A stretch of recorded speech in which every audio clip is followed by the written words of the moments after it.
Good afternoon, dear students.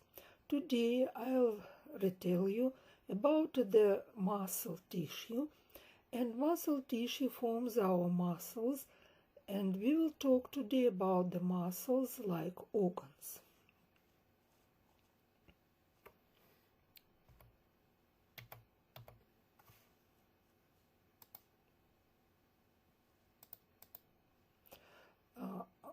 Muscle tissue consists of muscle cells and fibers, which are structurally and functionally specialized for contraction. These cells and fibers can belong has different origin, has different morphology, but all of them has the equal feature for ability for contraction. The length of muscle cells is greater than their width. Muscle cells and fibers require two types of special protein filaments in their cytoplasm, which are called as myofilaments. And myofilaments may be of two basic types: actin or tin myofilaments and thick myofilaments, which has name myosin. I want to pay attention that when we will talk about the muscle fibers or cells, we will call the cytoplasm as sarcoplasm. It is norm for muscle tissue. Also, the cytosol of the cells and fibers has name as sarcolemma, and smooth endoplasmic reticulum also get name as sarcoplasmic reticulum. And today I'll use these words, and also you will use these words when you will study in the medical university. There are two classifications of muscle tissue. First classification is based on its morphology, on its construction. And this classification has name morphofunctional classification. And the second classification, most popular also classification, is based on its development, source of its development. And this classification has name histogenetic classification. First, about morphofunctional classification of muscle tissue. According to this classification, we distinguish two principal types: smooth muscles and striated muscles. Smooth muscles consist of cells and do not exhibit cross striations. Striated muscles, it is cells of fibers which exhibit cross striation at light microscopic level and also on the electron microscopic level. It includes two types: skeletal muscles and cardiac muscles. So smooth muscles are located mainly in the wall of our hollow organ, like intestine, blood vessels, respiratory tract, urinary tract. These smooth muscles can contract, but very slow, very often like waves, and involuntary. We can't control the contraction of the smooth muscle. Skeletal muscles, which belong to the striated muscle, occurs mainly in association with the bones, and their contraction are very quick, strong, and voluntary. We can control the contraction of the skeletal muscle. Cardiac muscles also belong to the striated muscle. This type of muscle tissue we can see only in the heart, in the wall of the heart. It forms the myocardium, the middle tunic of the heart. Its contraction is quick, strong, rhythmic, and involuntary. We can't control the heartbeats or contraction of myocardium in our heart.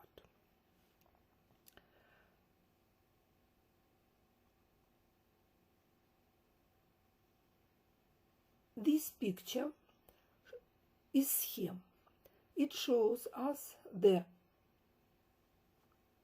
longitudinal section and cross section of all types of muscle tissue. The first picture, it is skeletal muscles. Skeletal muscle on the longitudinal section exhibit the cross striation. We see the dark strips and light strips. Again, dark strip or band and light band. We can see that this is fiber, not cell, multinucleated, and on the cross section we can see the oval shaped or irregular shaped structures where the nucleus locates on the periphery just under the sarcolemma.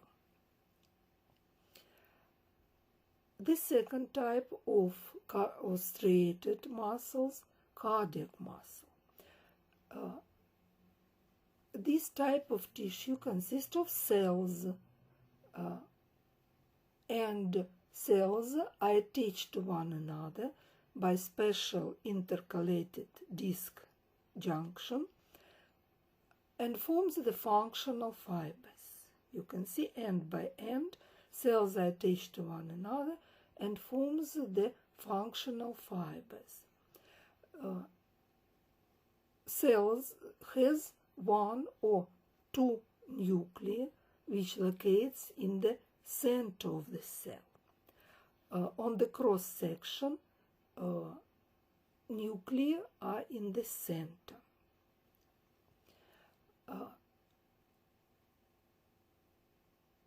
And these cardiac muscle cells also exhibit cross striations, like in the skeletal muscles.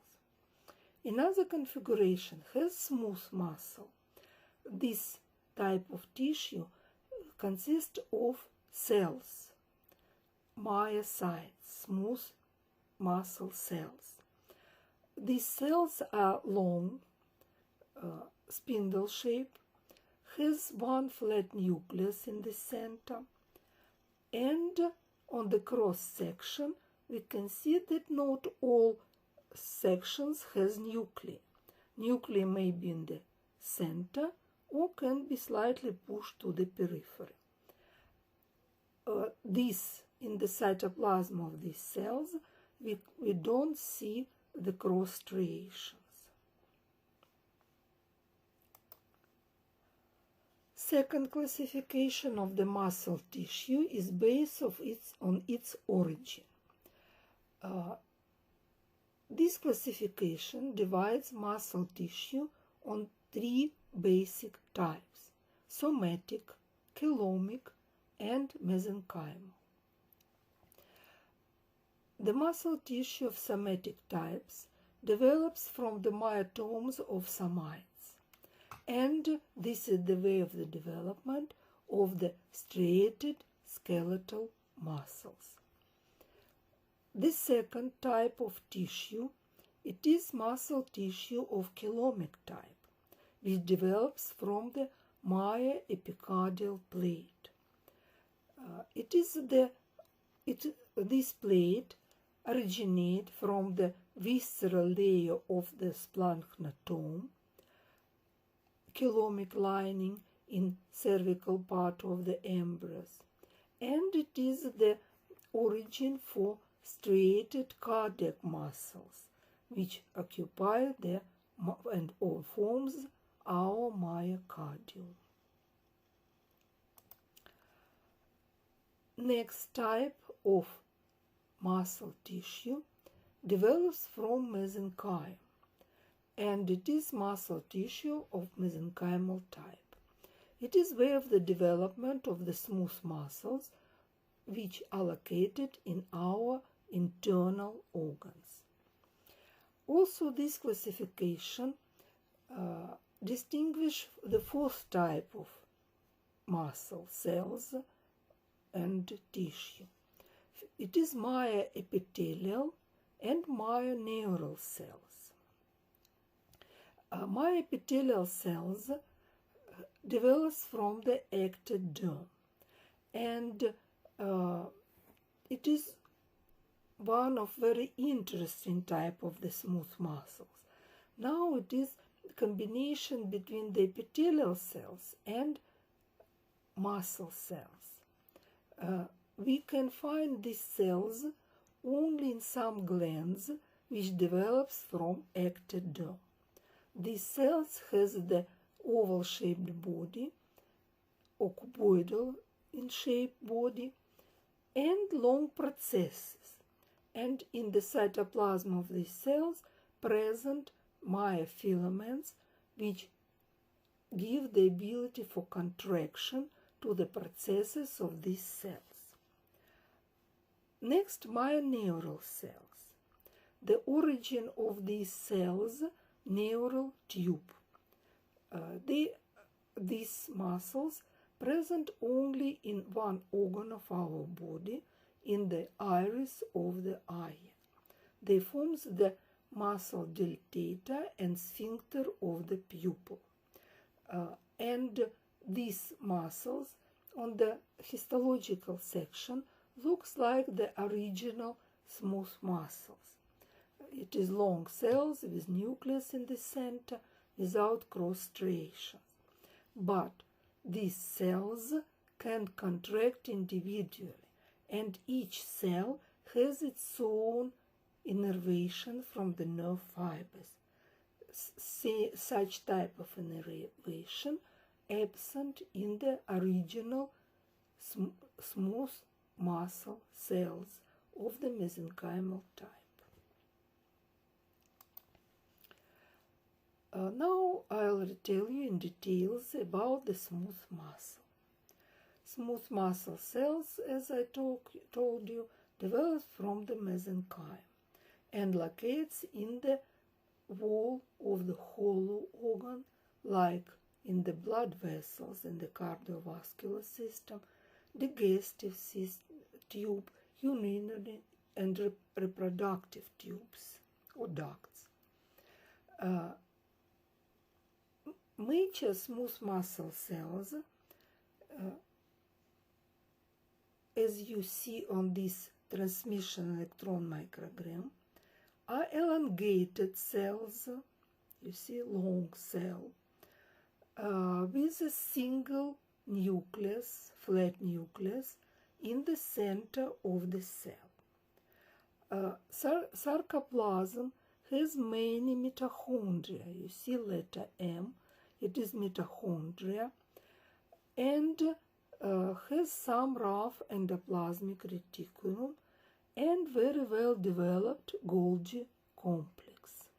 You see smooth endoplasmic reticulum and Golgi complex. Each cell is covered by the external lamina or basal lamina, and these basal lamina consist of proteoglycan-rich material and collagen fibers type 3. Now it is the scheme of about the same smooth muscles, and you can see long cells, nucleus in the center. You can see the basal lamina around and cross sections. If the cell is long and nucleus is single in the center, you can not all cross sections of the smooth muscle cell has nucleus. You see only several sections has nucleus. Now it is light microscopic picture after hematoxylinase staining which show us the smooth muscles. Usually all smooth muscle cells and fibers stains oxyphilic. It means they have the red color of the sarcoplasm. It is special staining, it is not hematoxylin niacin staining. You can see long cells which has one nucleus, flat, or now you can see the oval-shaped nuclei. It is longitudinal section. It is cross-section of the same muscles. You can see the spheric or oval-shaped section, but not all of them has nucleus.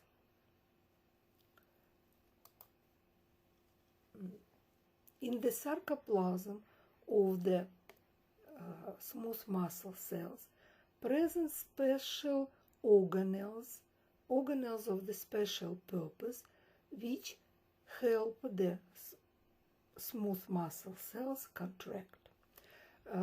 These filaments present in all members of this tissue, in smooth muscles and in the striated muscles or fibers. And these filaments are of two types. First, it is tin filaments or actin filaments, and in these smooth muscles, tin filaments are stable and are associated with the plasma membrane, so-called sarcolemma. And tin filaments are closely attached to the sarcolemma by the dense bodies, electron-dense bodies. The second filaments, thick filaments, has the name of myosin myofilaments. In smooth muscles, these filaments are not stable and are synthesized and form in response to the contractile stimuli. I told you that the contraction of smooth muscles is very slow and like waves. Now you understand why. If thick filaments are dissolved in relaxed cell, when impulse for contraction come, cell need time for synthesis and localization of the thick filaments. When these filaments are synthesized, they located parallel to one another from one pole of the cell to the another pole. And this process takes time. That's why the smooth muscles can't contract quickly, and contraction is not powerful.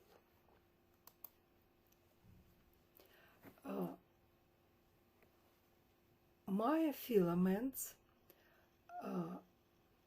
thick especially, and some tin filaments run mostly parallel to the cell's long axis.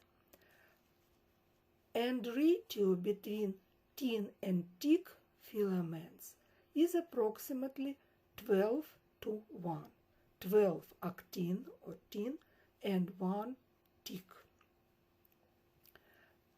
And their location is less regular than in striated skeletal or cardiac muscles. Also in sarcoplasm of smooth muscle cells, we can find very well-developed sarcoplasmic reticulum. Now you know that sarcoplasmic reticulum, it is smooth endoplasmic reticulum. The main function of this sarcoplasmic reticulum is the concentration and sequestration of the calcium ions. Calcium ions is critical for contraction and relaxation of muscle cells and fibers. But sarcoplasmic reticulum in smooth muscles don't divide the myofilaments into myofibril bundles. They locate chaotically. Sarcoplasmic reticulum in smooth muscles may form the tubules and very often small vesicles which has name caveola. Very interesting that all smooth muscles has the same shape, the same morphological features, but we can classify them according to the development by a chemical and functional difference. So, we distinguish visceral smooth muscles, which develops from splanchnopleeural mesenchyme and occurs in the wall of the respiratory, digestive, urinary tract and alimentary tube. In addition to thick myosin and thin actin myofilaments, they have the intermediate filaments, and the name of this filament, Desmin. Desmin intermediate filaments. Transmission of contractile stimuli from one cell to another takes place across the gap junction. And here contraction also slow and in waves. Visceral smooth muscles is classified as unitary smooth muscle. Another type of the smooth muscles is vascular smooth muscle. This smooth muscles differentiates from mesenchyme in situ around the developing blood vessels. That's why we can see this type of muscle, smooth muscle tissue, in the blood and lymph vessels. Of course, in the wall of the blood and lymph vessel. Their intermediate filaments contains not only desmin but also vimentin. And they are classified as unitary smooth muscle cells. Their contraction like waves and not sustained. Smooth muscles of the iris, I already told you. These muscles develops from the neural tube, primarily from the ectoderm. Ectoderm gives rise to the neural tube, and cells immigrate from the neural tube, come to the eye, to the region of the future iris, and differentiates into multi-unit smooth muscles. And these cells has rich nerve supply. Each cell is innervated by its own nerve fiber. It is very interesting that smooth muscles don't form the neuromuscle synapse with the nerve fibers. And stimuli for contraction come like transmitters. Transmitters are special substance which produced by the nerve cells. Next lecture I will tell you about it. And these neurotransmitters secreted by the axons of the nerve cells and then by the gap junction disperse equally between between the muscle cells, and stimulate them for the contraction. But smooth muscles of the iris has its own nerve supply. All our muscle cells and fibers forms the muscle-like organ.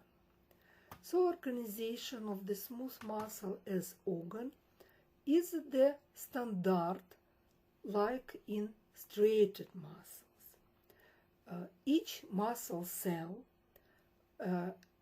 overlap and attach by fusion of their endomysial sheet. Basal lamina, it is endomysium, another name of the basal lamina, which covers each smooth muscle cell. It is endomysial sheet around each cell. Smooth muscle cells forms fascicles. Each cell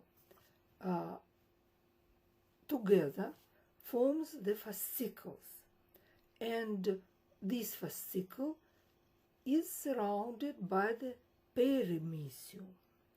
Perimysium, it is loose connective tissue, and several fascicles gather together and forms the thick fascicle, which has the name the fascicle of the third order. And this fascicle, thick fascicle of the third order, is covered by the thicker plate of the connective tissue, and this thick plate has name epimysium or epimysial connective tissue. By these interventions of the loose connective tissue present in the muscle-like organ, these plates of the loose connective tissue forms the crossroads for the blood and lymph vessels, for the blood supply of the muscle, and also for crossroad for the nerve fibers, which provide the innervation of the smooth muscles.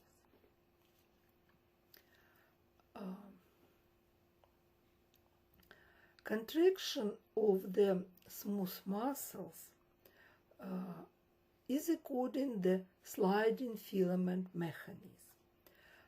You see that the morphology of the smooth muscle is not difficult and look like easy configuration. But even for today, nobody can fully explain the mechanism of the contraction of the smooth muscles. According to the current theory,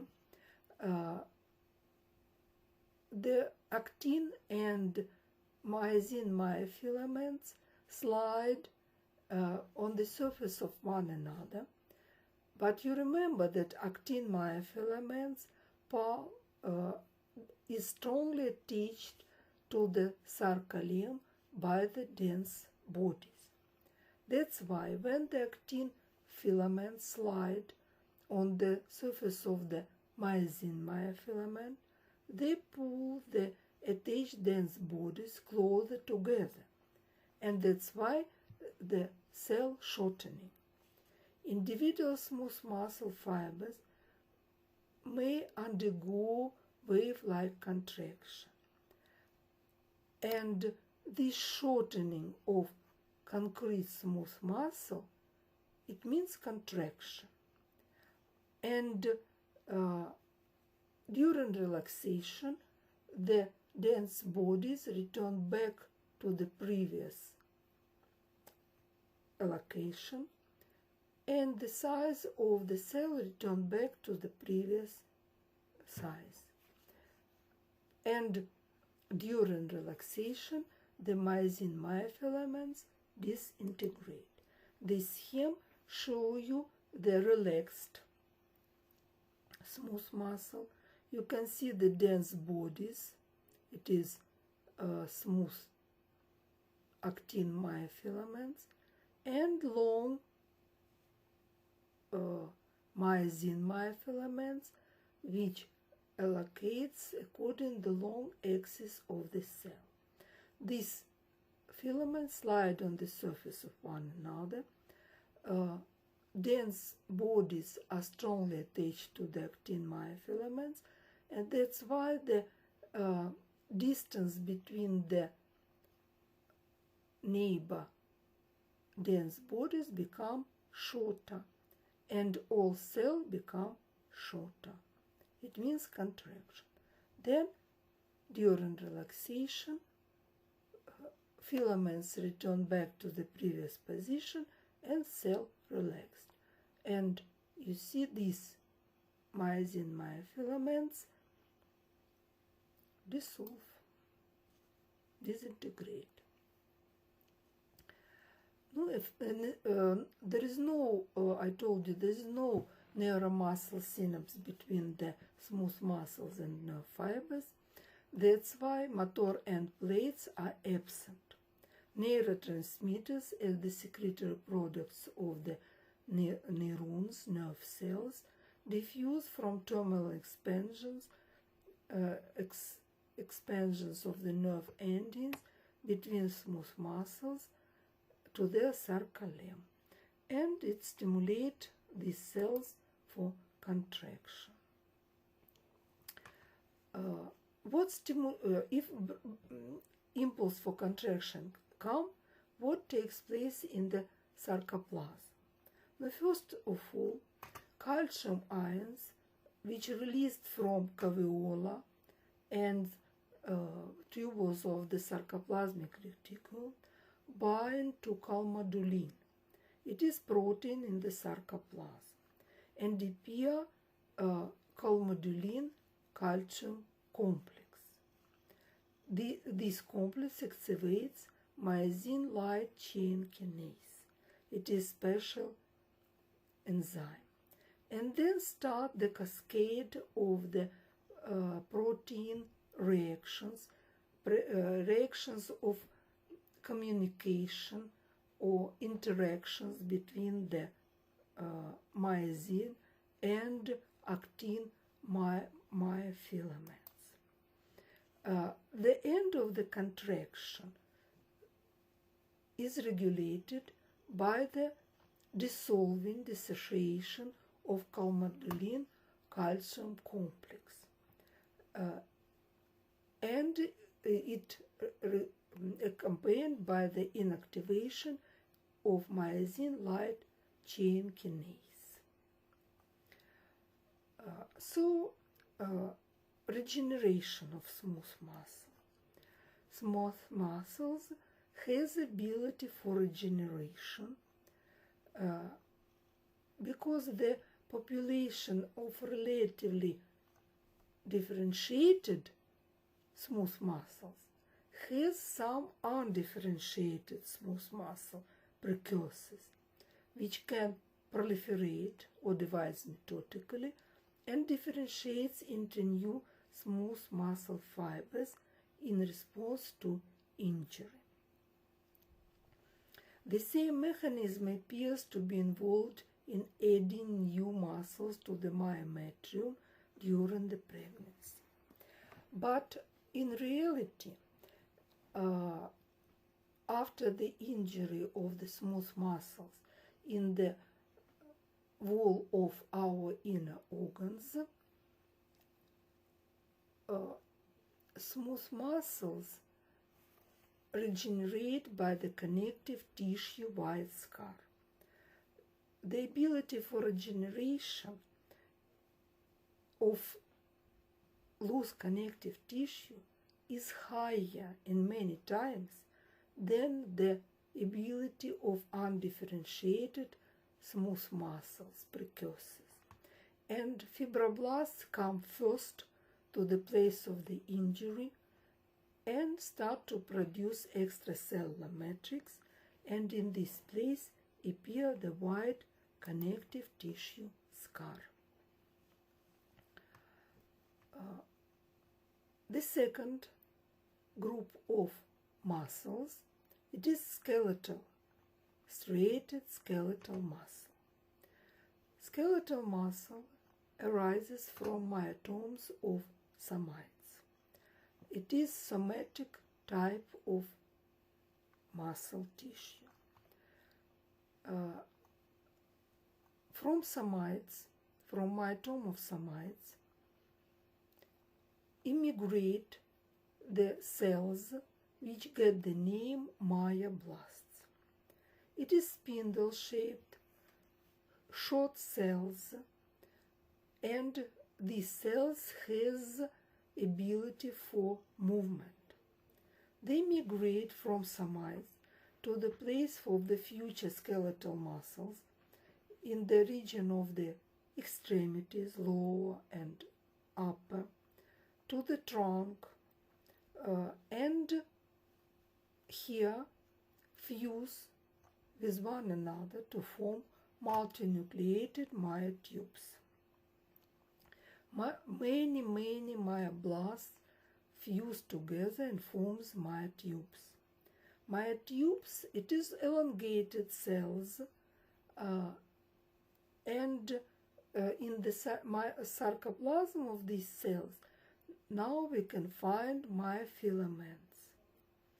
And then myotubes also fuse with one another and forms the muscle, striated muscle fiber. This light microscopic picture shows you the myoblasts. You see elongated cell with elongated nucleus, shortened cells, which moves like amoeba. These myoblasts fuse. Myoblasts have no myofibrils in the cytoplasm. Then they fuse with one another, forms myotubes, and myotubes secrete myofilaments and then fuse with one another. Many myotubes in fetus fuse with one another and forms the long skeletal muscle fiber. Striated skeletal muscle consists of two main components. First, it is long skeletal muscle fibers. And these fibers stay in G0 phase during all lifespan of the person, and it can't divide. The second main component of striated skeletal muscle are small satellite cells. Now, satellite cells, it is like myotubes. Satellite cells also called as regenerative cells.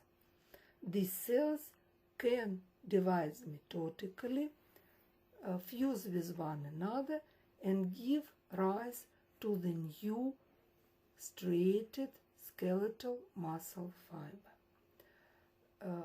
These cells, you see here, these cells are located in shallow depressions on the muscle fibers external lamina. You see depressions on the outside of the sarcolemma of the striated skeletal muscle fiber, and these cells has ability for mitosis. These cells was found not so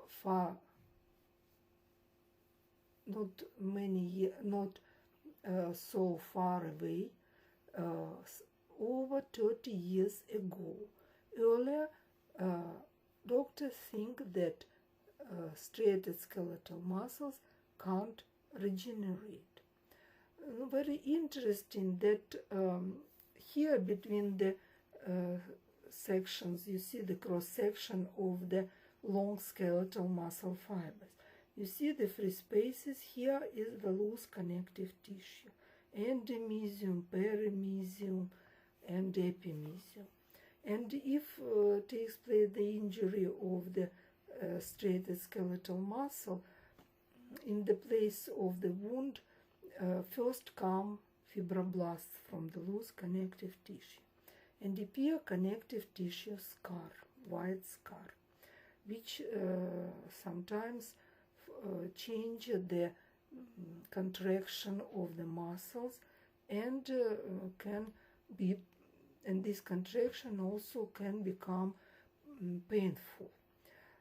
That's why now in special clinics it is possible to dissect the white scar, protect the place of the wound from the loose connective tissue, and give the time for the small satellite cells to undergo mitosis and differentiates into the new striated muscle fibers.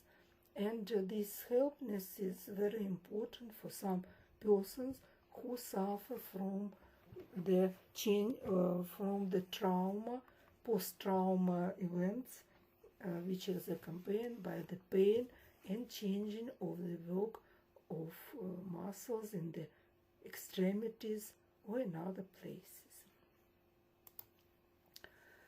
Skeletal muscle fibers are long. Sometimes in tall men can reach the 30 or 50 centimeters long.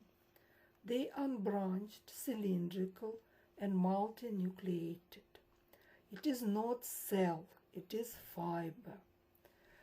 Nuclear flattened lies on the periphery just under the sarcolemma. Most of the organelles and sarcoplasm are near the poles of the nuclei. Sarcoplasmic reticulum contains many mitochondria, glycogen granules, and special protein, myoglobin. This myoglobin has the same features like hemoglobin in the erythrocytes. And this myoglobin can bind oxygen, and this oxygen is very necessary for the mitochondria of the skeletal muscle fibers during the contraction, when the blood circulation in end, peri, and epimysium stops. Each cell fiber is surrounded by endomysium. This endomysium, it is thin plate of the loose connective tissue with a lot of reticular fibers, collagen type 3. Now longitudinal section, you can see the hematoxylin staining. You can see the cytoplasm also oxyphilic.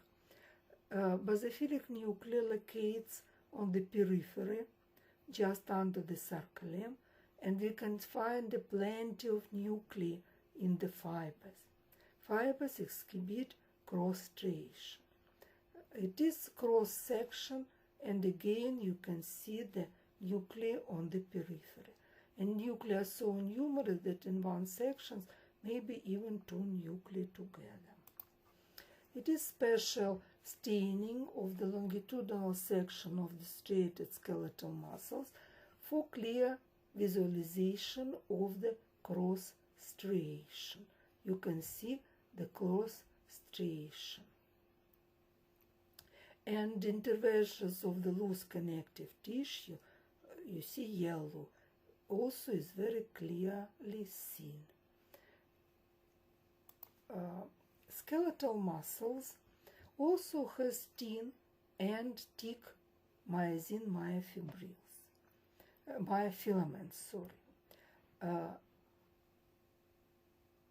These thin and thick myofilaments grouped into parallel bundles which has name striated myofibrils. Myofibrils in cross section containing both filament types have another ratio than in smooth muscles. If in smooth muscles we can find 12:1, here 6:1, 16 filaments to 1 thick filament. On the longitudinal section, myofibril exhibit another picture. It consists of functional subunits which has name sarcomeres. And these sarcomeres show us the bands, striations, dark and light, which run perpendicular to the myofibril's long axis. Each sarcomere is separated from the neighbor by the Z line. It is dense Z line. That line, it is protein, and thin filaments are attached to this Z line or the Z disc by alpha-actinin, protein of the Z disc alpha-actinin. Thin filaments extend towards the middle of the sarcomere, and two molecules of protein nebulin, a long non-elastic protein, are wrapped around the length of each thin filament, further anchoring it in the Z disc. That's why two principal proteins, alpha-actinin and nebulin, attach the thin filaments to the Z line. In the center of each sarcomere, we can find the M line or mesophrag, which hold the thick filaments, and special protein titin, large linear elastic protein, attach these thick filaments to the center line of sarcomere, to the M line. And these thick filaments lies in the center of each sarcomere, and M line bisected it into two parts.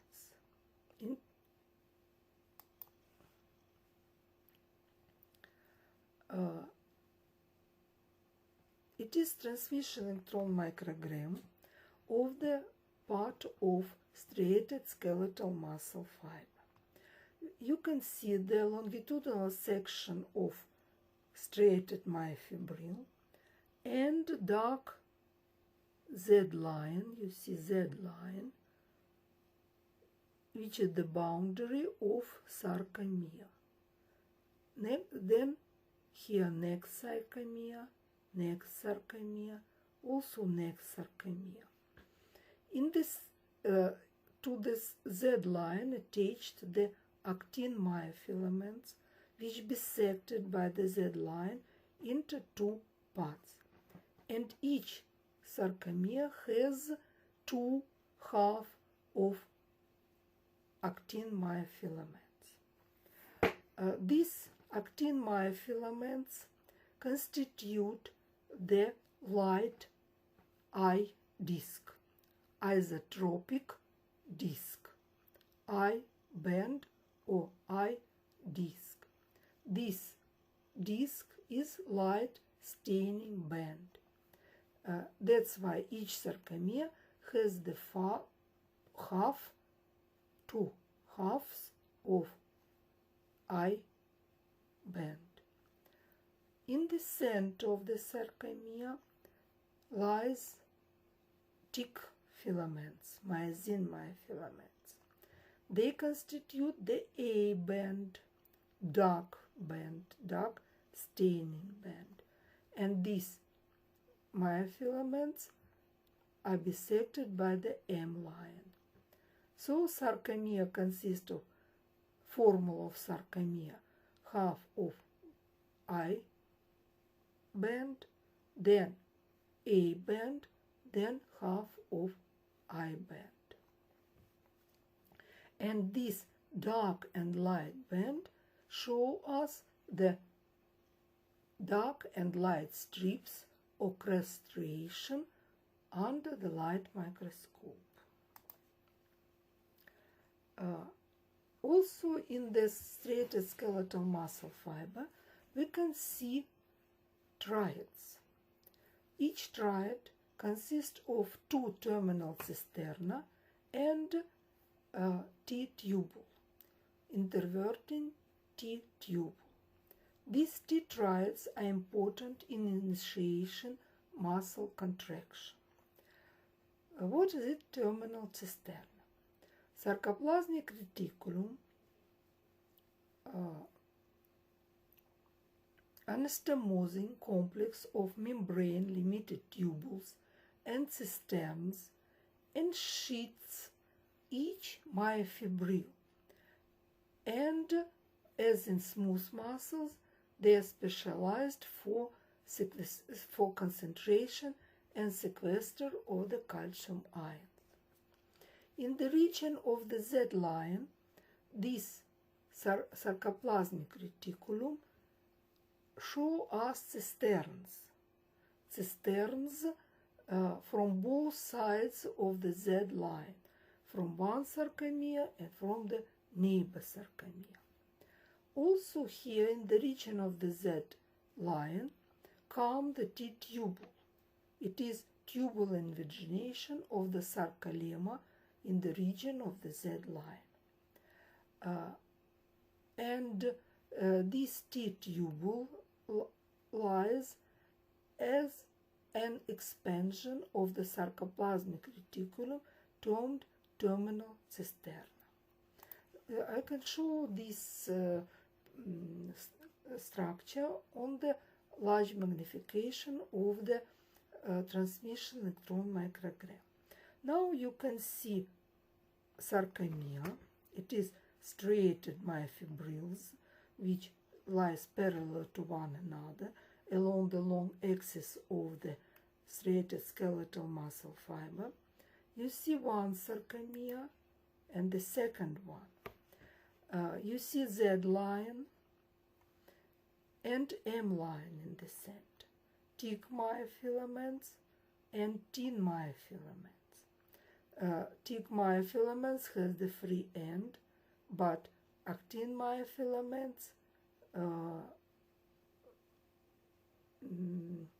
here mistake, no connection between two actin myofilaments in the center. So in the region of the Z line present triads.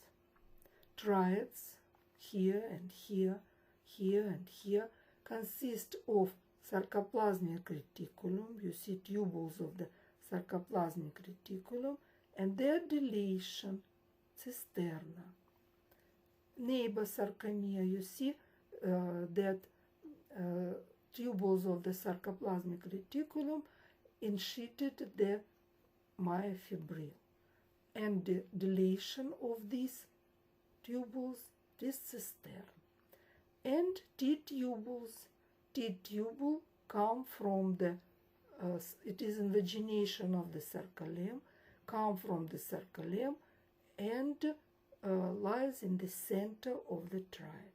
Together, one cistern, sarcoplasmic reticulum, invagination of the sarcolemma, T-tubule, and the second cistern from the neighbor sarcomere together form the triads. Triads, cistern give the calcium ions, T-tubule bring the impulse for contraction, and this stimulate the contraction of the striated skeletal muscle fiber generally, and contraction of the sarcomere, of the concrete sarcomere, as the part of this contraction. This scheme also shows you T-tubules. You see it start from the sarcolemma, you see, and originate into the region of the Z line or Z disc in the sarcoplasm of a striated skeletal muscle fiber. Skeletal muscles also are very rich in mitochondria. The contraction need much energy. That's why mitochondria are wrapped around the myofibrils and lies between the myofibrils, between the parallel myofibrils on the longitudinal axis. Again, the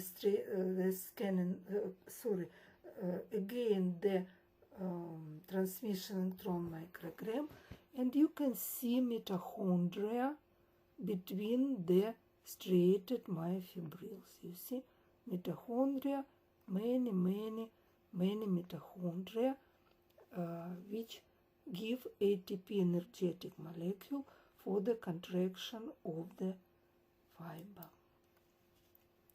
Mechanism of contraction is described by the Huxley's sliding filament theory. It is the modern theory which explains the contraction of the sarcomeres.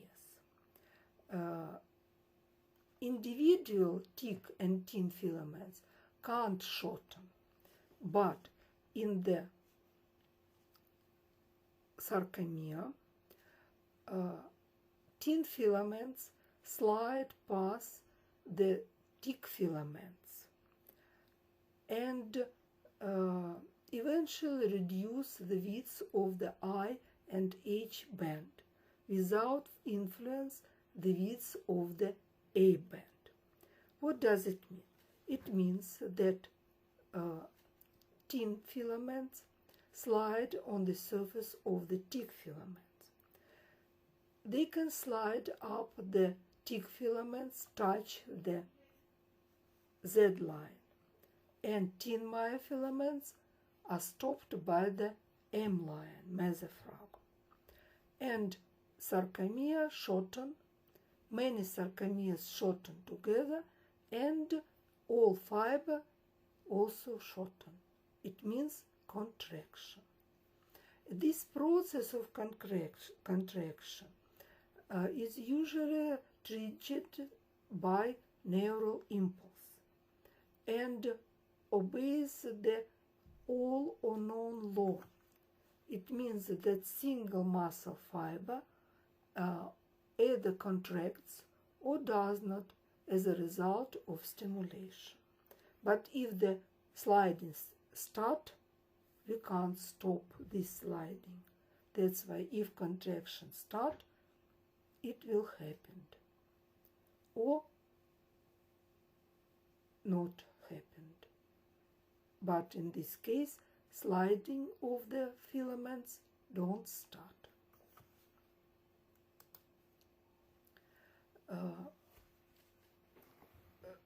In the sarcoplasm of striated muscles, both in skeleton and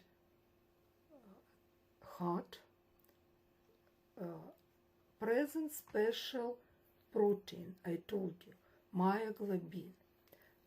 And this myoglobin binds oxygen, which is very necessary for mitochondria. And mitochondria, when they use oxygen, they produce ATP molecules. And the presence of this mitochondria, presence of myoglobin, it is base for the speed of contraction. It provides the high speed of contraction. And in striated skeletal muscles, according to the concentration of myoglobin and number of mitochondria, we can distinguish three types of striated skeletal muscle fibers. First type is red fibers. They contain more myoglobin and mitochondria. Their contraction in response to nerve stimulation is slow and steady. And that's why we designate them as slow fibers, but not so slow like in the smooth muscles. They're a good example of these fibers, limb muscles. The second group, it is white fibers. They contains less myoglobin and few mitochondria. No, comparatively, of course, less myoglobin and few mitochondria. These fibers react quickly for nerve stimulation with brief, forceful contraction, which can't sustain for long period of time. Thus, they are termed as fast fibers. These fibers predominate in the extraocular muscles. And the third type of fibers, intermediate fibers.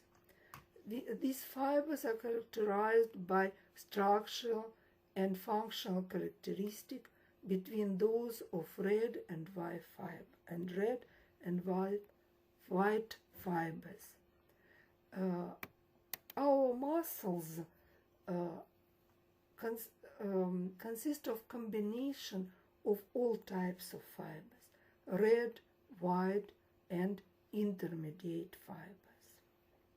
But in some muscles, like organ, either type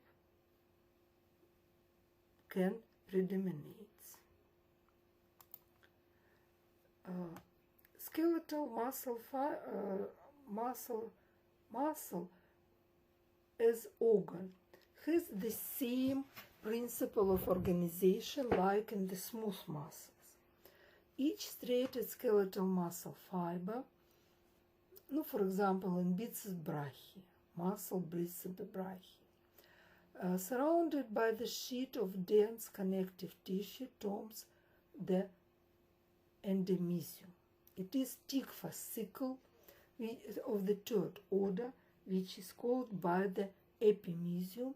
In anatomy, this epimysium has the name fascia.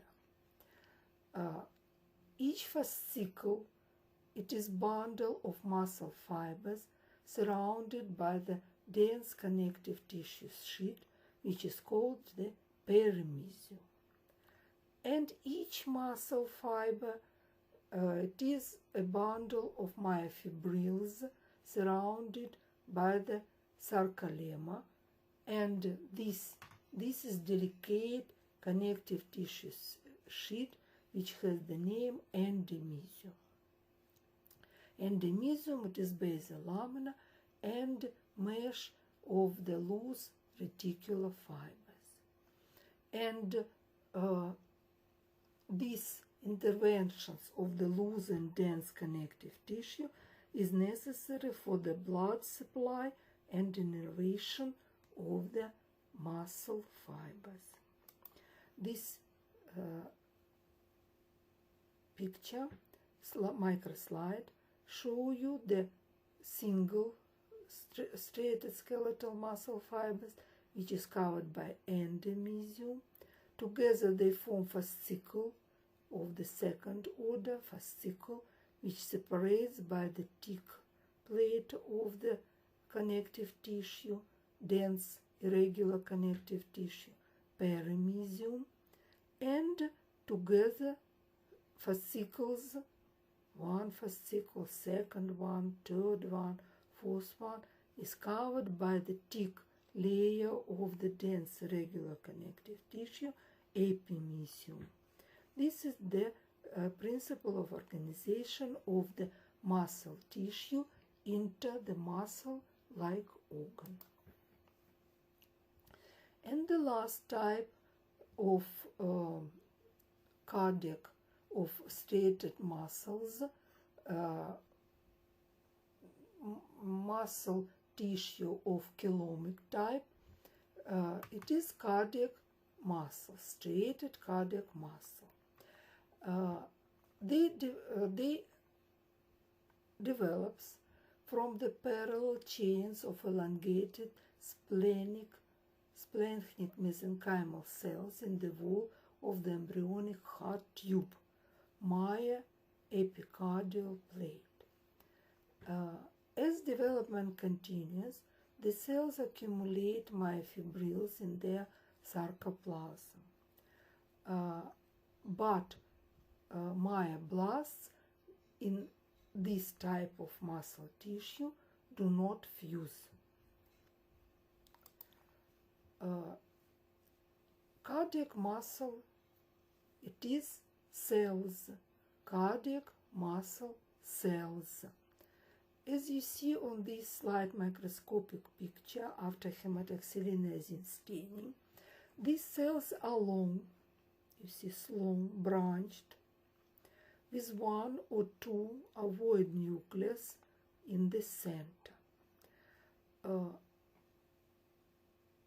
Sarcoplasm near the nucleus contains many mitochondria and glycogen granules.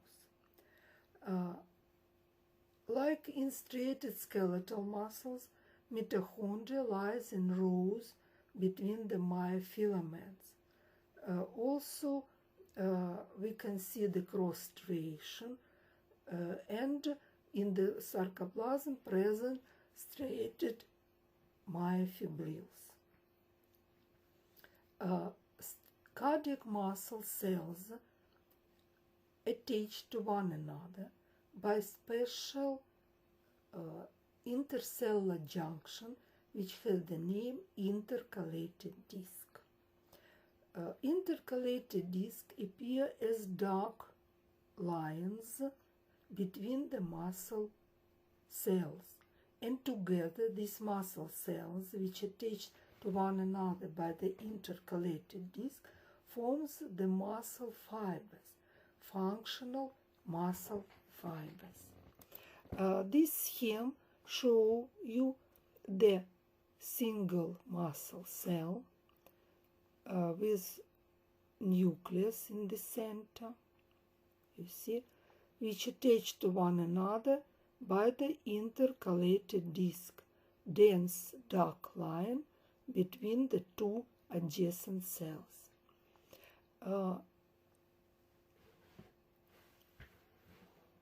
Each cell also is covered by the endomysium.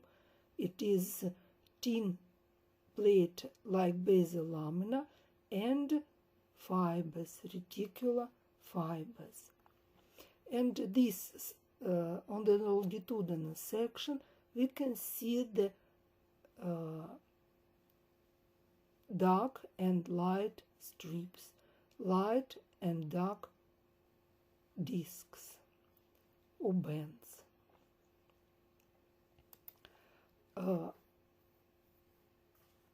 Intercalated disc is very well visible on these electron micrograms, transmission electron micrograms. Intercalated disc, it is a combination of three types of intercellular junction. First of all, fascia adherence or interdigitations. The second one, desmosomes. You see, macula and desmosomes. And numerous and gap junctions. Gap junctions, it is tubes, connexons, which consist of the proteins connexins, and gap junction is very fruitful for the diffusion of some nutrients and calcium ions between the adjacent cardiac muscle cells.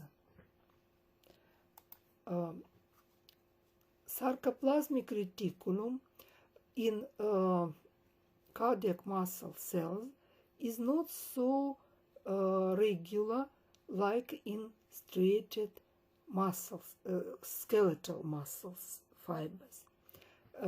It is less organized and mostly consists of caveoles, small membrane-covered vesicles. But it has the same function like in striated skeletal muscle fibers. It concentrates and sequesters the calcium ions. In these cardiac muscle cells also present striated myofibril with the sarcomeres, but in the region of the Z line or Z band, triads absent. Instead of triads, here we can find dyads. Dyads consist of cardiac T-tubules associated with a single expanded cisterna of the sarcoplasmic reticulum. And contraction of the skeletal and cardiac muscles are essentially the same. Huxley's sliding filament theory also explained the contraction of the cardiac muscle cells. Types of cardiac muscle fibers. Remember that cardiac muscle cells forms the functional fibers. In the atrium, these cells which forms the fibers are small, have few tubules, T-tubules, than ventricular cells. And in the sarcoplasm of these cells, we can see the atrial, you can see membrane-limited granules that contain the atrial natriuretic factor or secretory granules with this factor. It is hormone-like factor. This factor acts on the kidneys to cause sodium and water loss. That's why this natriuretic factor reduces blood volume and blood pressure. We also call these cells as secretory cells. And on this transmission electron microgram, you can see these granules in the atrial muscle cells. Atrial muscle cells, granules with natriuretic factors. And these granules, you see, aggregates around the nucleus, mostly around the nucleus. Ventricular cardiac muscle cells are larger, with more T-tubules and no granules. But this sarcoplasmic reticulum and complex and T-tubules also differ from the skeletal muscles, but the composition mostly identical, but differ. Types of cardiac muscle cells. We distinguish three types of cardiac muscle cells. First, secretory, I described you. Cells who has in the sarcoplasm granules with the natrium sodium uretric factor or natrium uretric factor. The second, contractile. These muscle cells forms the fibers who can contract spontaneously and provide the heartbeats. Third type are conductive cells. Conductive cells are subdivided into two. You understand that cardiac muscles contract spontaneously and rhythmically, and some cells in the cardiac muscle tissue can conduct the electrochemical impulse and can generate this impulse.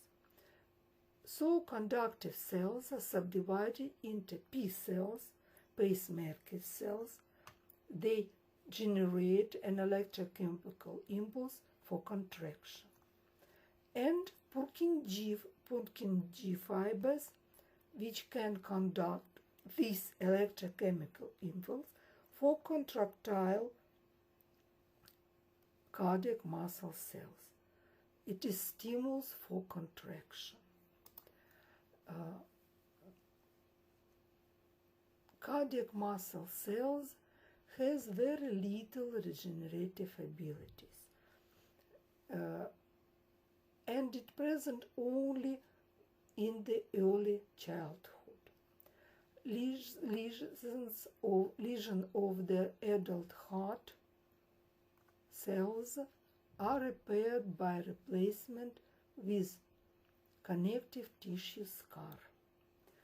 No regenerative cells in the cardiac muscle tissue, but cells around the place of the injury can undergo compensative hypertrophy.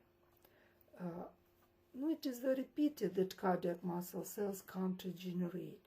After the infarctus, and mankind suffer very much from this heart attack,